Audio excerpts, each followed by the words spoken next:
एक शिष्य अपने गुरु का बहुत आदर सम्मान किया करता था। गुरु भी अपने इस शिष्य से बहुत स्नेह करते थे, लेकिन वह शिष्य अपने अध्ययन के प्रति आलसी और स्वभाव से दीर्घसूत्री था। सदा पढ़ने से दूर भागने की कोशिश करता था तथा आज के काम को कल के लिए छोड़ दिया करता था। अब गुरुजी कुछ चिंतित रहने लगे कि कहीं उनका यह शिष्य जीवन संग्राम में पराजित न हो जाए। आलस्य में व्यक्ति को अकर्मण्य बनाने की पूरी सामर्थ्य होती है। ऐसा व्यक्ति बिना परिश्रम के ही फल भोगने की कामना करता है। वह शीघ्र निर्णय नहीं ले सकता और यदि ले भी लेता है तो उसे कार्यान्वित नहीं कर पाता। न भाग्य द्वारा प्रदत्त सुअवसरों का लाभ उठाने की कला में ही प्रवीण होता है। गुरुजी ने मन ही मन अपने शिष्य के कल्याण के लिए एक योजना बना ली।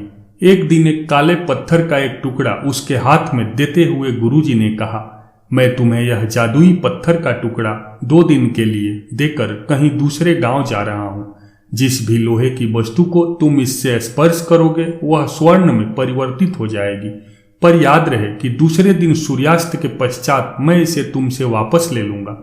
शिष्य इस सुअवसर को पाकर बड़ा प्रसन्न हुआ, लेकिन आलसी होने के कारण उसने अपना पहला दिन यह कल्पना करते करते ही बिता दिया कि जब उसके पास बहुत सारा सोना होगा तब वह कितना प्रसन्न, सुखी, समृद्ध और संतुष्ट रहेगा।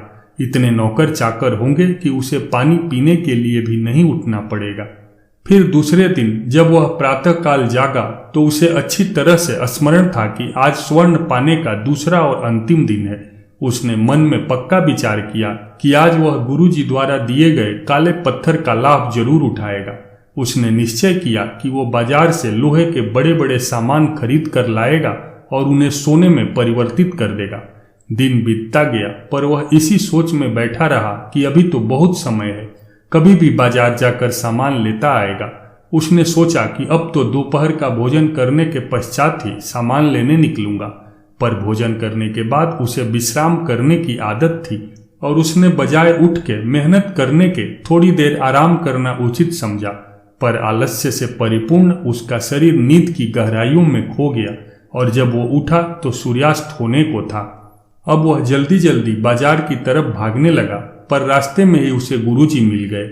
उनको देखते ही वह उनके चरणों पर गिरकर उस जादुई पत्थर को एक दिन और अपने पास रखने के लिए याचना करने लगा, लेकिन गुरुजी नहीं माने और उस शिष्य का धनी होने का सपना चूर चूर हो गया। पर इस घटना की वजह से शिष्य को एक बहुत बड़ी सीख मिल गई। उसे अपने आलस्य पर पछतावा होने लगा। वह समझ गया कि आलस्य उसके जीवन के लिए एक अभिशाप है और उसने प्रण किया कि अब वो कभी भी काम से जी नहीं चुराएगा और एक कर्मठ, सजग और सक्रिय व्यक्ति बनकर दिखाएगा। दोस्तों, इस कहानी से हमें ये सीख मिलती है कि हमें कभी भी किसी काम को करने में आलस्य नहीं करना चाहिए, नहीं तो इससे हमारा ही नुकसान होता है।